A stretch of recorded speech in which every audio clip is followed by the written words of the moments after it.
Hey kids, it's Arp. This is the ArpCast, somewhat live from the foothills of the Great Smoky Mountains in eastern Tennessee. Today we talk about different things, weird people, and maybe unicorns and rainbows. We read poetry and short stories too. Most of all, we keep it real. This is the ArpCast, starting now. ArpCast number 98. It's Wednesday, October 17, 2018. I'm excited. It's cold outside. And I can feel it. It's weird. I can feel it in my bones. Down in my bones. And I was with some colleagues today. Lovely colleagues. Outside colleagues. Inside colleagues. Everyday colleagues. Wonderful group of people. And we were going on about how we're both kind of middle-aged and just the cold is getting to us. And and it's rainy. It's nasty, or I guess it was rainy. Was it raining today? I don't know. Anyway, memory's going as well. So tonight, a very special night leading up to ArpCast number 100. So this is the first of 3 parts of a story that I started today. And I was inspired today. We had a lot of conversation and, meeting new people and what do you do in your, spare time and so forth. And so I said, these are some of the things that I do. And the ArpCast obviously being one of them. And one of my colleagues, the fair and intelligent and articulate Woodard, said something about my voice, and it was just lovely, and how it is. And so what I have for you, and I don't think it's that great. I do have a radio face, which I have said many times, but when I hear my voice, I bristle, right? And I think most people would find that to be the case. And so there comes a time in one's life where there's something that bubbles up and you've got to do something, right?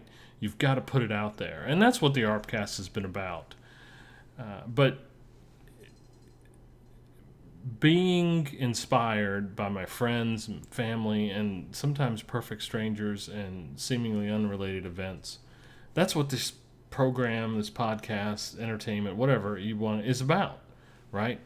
And that's how we define it, and that's how we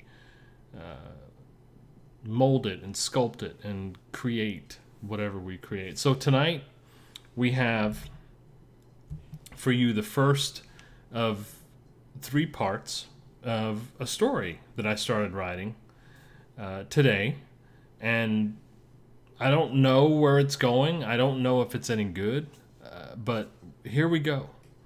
And so this is part 1 of the rule makers of Shepherd's Square Lounge.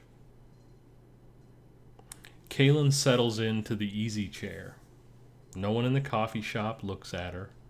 They dare not acknowledge her presence. The coffee shop bends for no one. The coffee shop goers placate no one. No party complains. Humans manage to maintain equipoise and distance with grace. The rain outside, combined with the middling and mundane chatter of some of the patrons, creates atmosphere. Decaffeinated, light cream, 2 sugars, atmosphere. Calen peeks over her oversized mug of Wiener melange. She scans the terrain. She discounts most of the crowd as insensitive stereotypes, plain clothes, silhouettes, begging for some moment to themselves to think, to ponder their static lives. They seem to be wearing the same sweater and smelling of the same bath soaps. This is just great, she thinks. Coffee shops gather dull thinkers contemplating misanthropic impulses, writing poetry about cats and dry cleaners and porterhouse steak. Enter Wilhemina and Carter Ann, friends of Calen.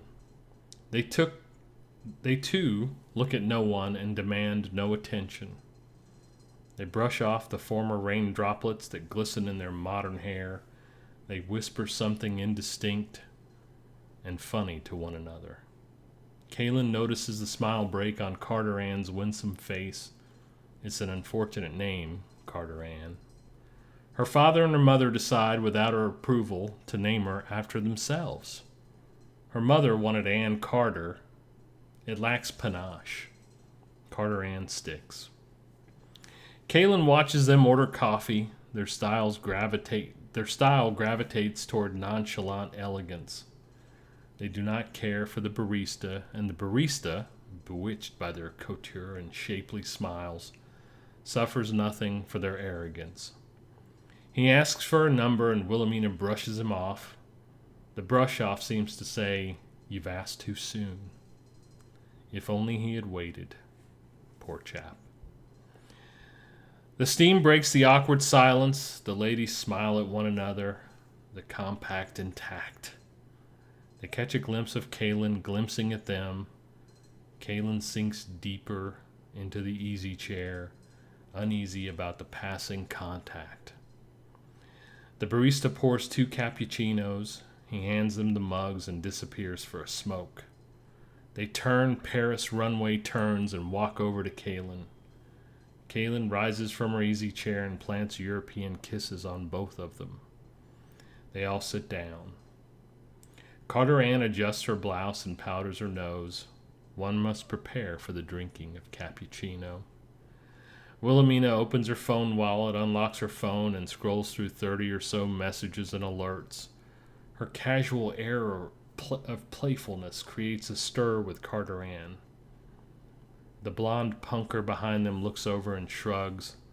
Calen shifts in the easy chair and takes another sip of her Viennese coffee and smacks her lips. The other two jerk their heads and smile at Calen. The seemingly Balinese model near the coffee bar clears her throat. The barista returns from the cold air outside with smoke trailing behind him.